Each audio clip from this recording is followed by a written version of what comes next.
So we are in a predicament today, whereas though you're looking at a bunch of truck drivers right now, and they're struggling.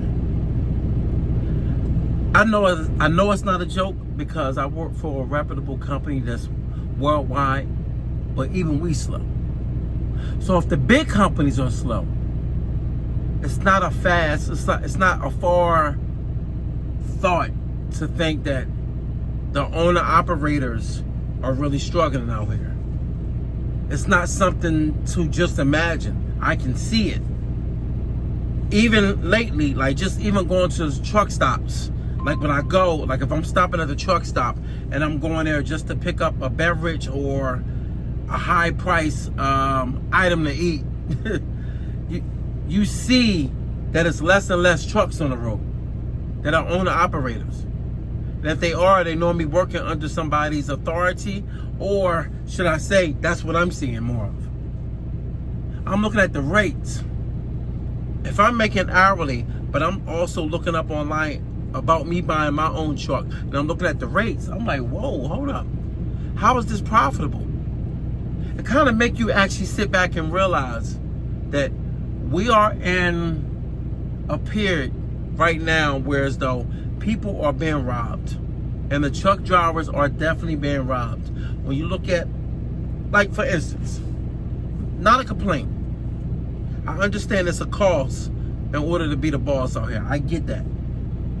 But if an hourly person that's driving for a company is making good money, but when you look at the profitability of the company, when you look at the papers of how much they making off of freight, and you look at that, and then you look at your check, you're like, wow, we not complaining, but you also realize too, we are getting pennies, or should I say, we're getting maybe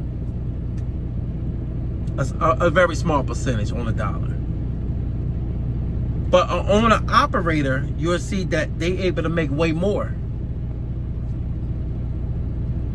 Back then, it's understandable. Now, I'm trying to understand why is it that the owner operators and people out here now that's over the road, why they're not making the money that they used to make? And one of the reasons why, I even notice, is greed. When I look at the companies now, all the loops that you have to jump through in order to make money. Like when I look at the way the rates are, you look at people lowballing. It should be rules to lowballing. But the problem is, this is a cutthroat game. I get that. I understand that. But this is the problem when it comes to cutthroat. If you know the fuel is a certain cost, you know that if you're making 4 or maybe close to even 5 on the mile, some may be just a little bit under that, but it depends how far you're going. And you're looking at the mileage that you have to put in. It might take you 2 or 3 days to get there.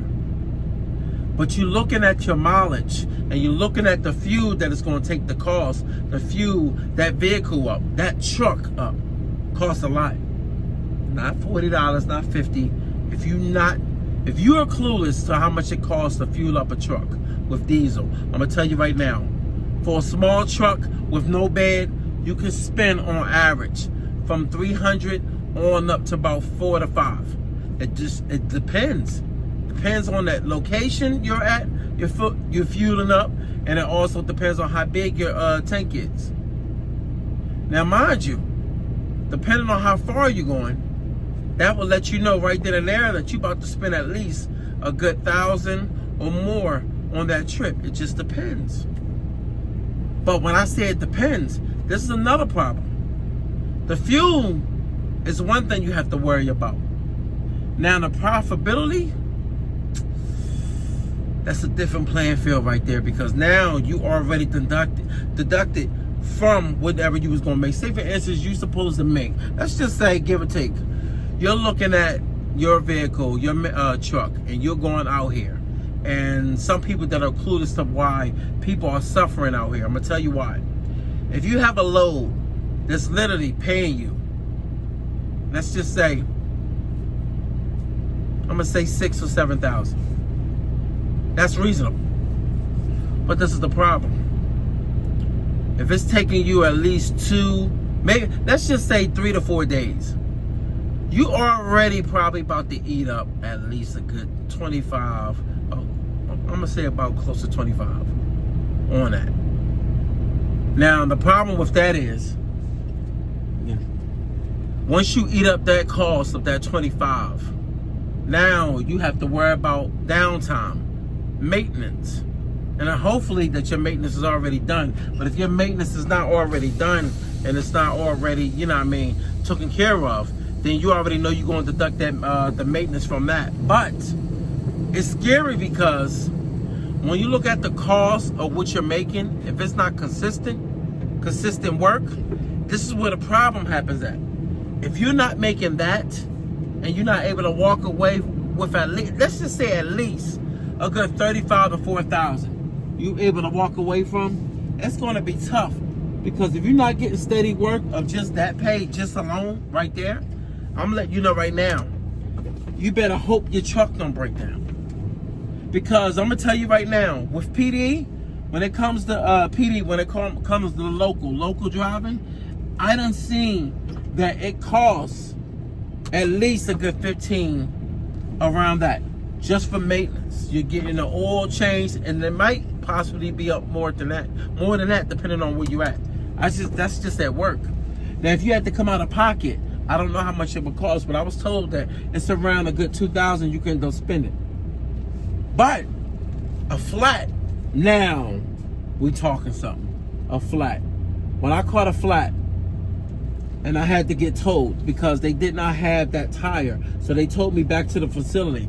Yo, already I was not hit. The company was hit for 2,000 because of where I was at in the distance, and they was hit with 2,000. That was just the tow.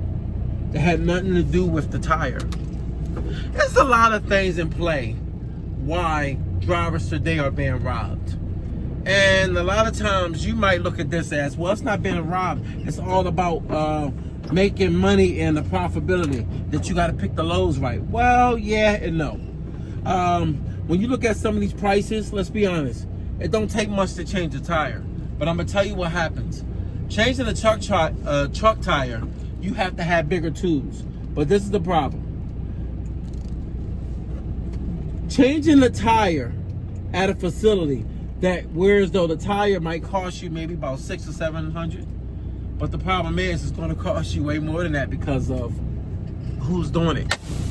So when you look at stuff like that, it makes you sit back and realize that we are in an era now where as though people are being drained of their resources. And when you're being drained of all your resources, it's making drivers run rampant and make them take these low ball offers because they're struggling. If you're struggling so much to the point you haven't seen a check or a real check that make you feel like you can smile, then you're going to take a lot of times the low ball offer because you're still running that truck. But if you're not running that truck no more, then most likely you'll probably end up going with a company. And that's one of the reasons why you're starting to see a lot of people crumble today. It's the overhead. The overhead is killing. It's killing people. Not only killing, it's draining resources. I couldn't imagine having a vehicle. Matter of fact, a prime example. You have a nice vehicle. You riding around in a nice, comfortable vehicle with low maintenance. You like, yo, it only cost me maybe a good 100 to 150. Well, let's go into the Mercedes realm of things. You want your S580. You're going in for oil change. Your oil change costs $200. Now you don't went from a Honda, and now you got a Benz, a big boy Benz, and now you like, wait a minute, why the price like this? $200 just for oil change? Yeah, buddy. Ain't that special, but it's luxury price. Let's just talk about the tires. You just got hit over the head for a tire, spending damn near $1,300 to $1,500. Look it up. Run flat. Tires ain't even the best, but it's on the Benz.